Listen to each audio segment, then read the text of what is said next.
Alright, to change the air filter, we unhook all these clips here.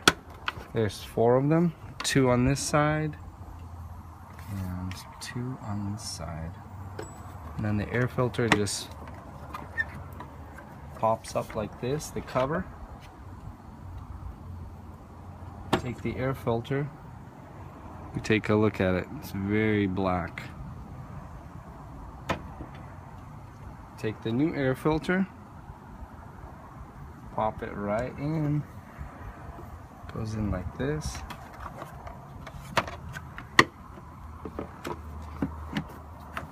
Slide it back in